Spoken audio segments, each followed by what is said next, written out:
ঢাকা বিশ্ববিদ্যালয়ে ছাত্র সংগঠনগুলো কর্তৃক অতীতের তিক্ত অভিজ্ঞতা থেকে এবার ডাকসু নির্বাচনে ছাত্র শিবিরের পক্ষে রায় দিয়েছেন শিক্ষার্থীরা। তবে প্রতিশ্রুতি বাস্তবায়ন করতে না পারলে আগামী দিনে শিবিরের থেকেও মুখ ফিরিয়ে নেবেন তারা। আরো জানাচ্ছেন মহসিন কবির।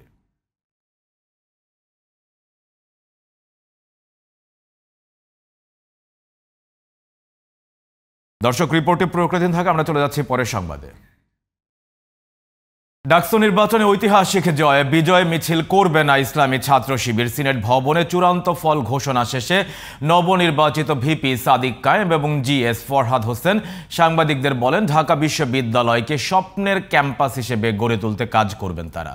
যে মতেরই হোক, শিক্ষার্থীদের প্রত্যাশা পূরণে সবাইকে নিয়ে কাজ করার প্রতিশ্রুতিও দিয়েছেন নবনির্বাচিত ভিপি জিএস। সাজ্জাদ হোসাইনের রিপোর্ট। মোহাম্মদ মহিউদ্দিন খান, সহ সাধারণ সম্পাদক, প্রাপ্ত ভোটের সংখ্যা 11,000। বুধবার সকালে সিনেট ভবনে ডাকসুর এক একটি পদে চূড়ান্ত ফলাফল ঘোষণার সাথে সাথেই উচ্ছ্বাসে ফেটে পড়ছিলেন শিক্ষার্থীরা। দীর্ঘ 17 বছর ফ্যাসিবাদী সরকারের সময় সবচেয়ে বেশি নির্যাতিত থাকার পর ডাকসু নির্বাচনে অংশ নিয়েই বিশাল এই জয়ে আবেগ আপ্লুত হয়ে পড়েন ছাত্র শিবিরের নেতাকর্মীরা।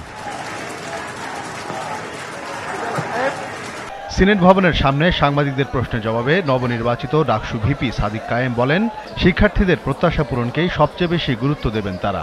মত পার্থক্যের ঊর্ধ্বে উঠে সবাইকে সাথে নিয়ে স্বপ্নের বাংলাদেশ গড়ার ঘোষণাও দেন তিনি।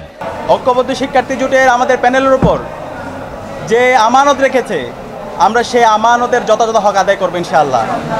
আমরা কথা দিচ্ছি, আমাদের শিক্ষার্থীদের যে স্বপ্নের ক্যাম্পাস, সেই স্বপ্নের ক্যাম্পাস বিনির্মাণ না হওয়ার আগ পর্যন্ত আমরা থামবো না। আমাদের এই ক্যাম্পাসকে সবার জন্য একটা নিরাপদ ক্যাম্পাস হিসাবে বিনির্মাণ করার আমরা প্রতিজ্ঞা করছি। একই সাথে আমাদের এই ঢাকা বিশ্ববিদ্যালয়ের যেই ধর্মের, যেই পথের, যে মতের, যে আদর্শের লোক না হোক না কেন, আমরা সবাই একসাথে কাজ করব।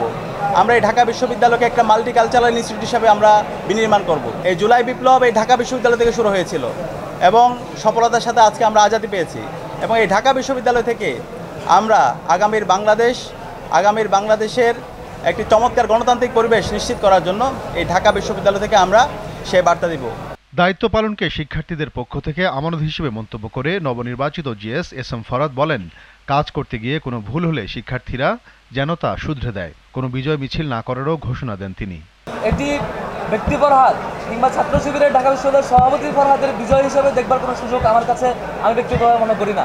বরং এটি আমার কাছে মনে হয় ঢাকা বিশ্ববিদ্যালয়ের সকল শিক্ষার্থীদের প্রতিনিধিত্ব করা এবং সকল শিক্ষার্থীদের যে বিশাল আমানত আমাদের উপর অর্পিত হয়েছে, সেই আমানতের একটি ঘোষণা। এটি আমাদের এই বিজয়ের মধ্য দিয়ে আমরা কোনো বিজয় মিছিল কিংবা আনুষ্ঠানিক কোনো বিজয় র্যালির মধ্য দিয়ে আমরা প্রকাশ করতে চাচ্ছি না। এটি শুধুমাত্র আল্লাহর কাছে শুকরিয়া এবং আমাদের আমানতের যে প্র্যাকটিস, যে আমানতটা আমরা কীভাবে রক্ষা করবো এবং শিক্ষার্থীদের যে দায়বদ্ধতা, শিক্ষার্থীদের যে দায়িত্ব পালন সেটি কীভাবে করবো, সেটি আমাদের কর্মের মধ্য দিয়ে, বহিঃপ্রকাশ ঘটনার মধ্য দিয়ে সেটি আমাদের মূলত আমরা করতে চাই। এই বিজয়কে শিক্ষার্থীদের বিজয় বলেও মন্তব্য করেন নবনির্বাচিত ডাকসু নেতারা। Sajjad Hossain, GTV news, Dhaka.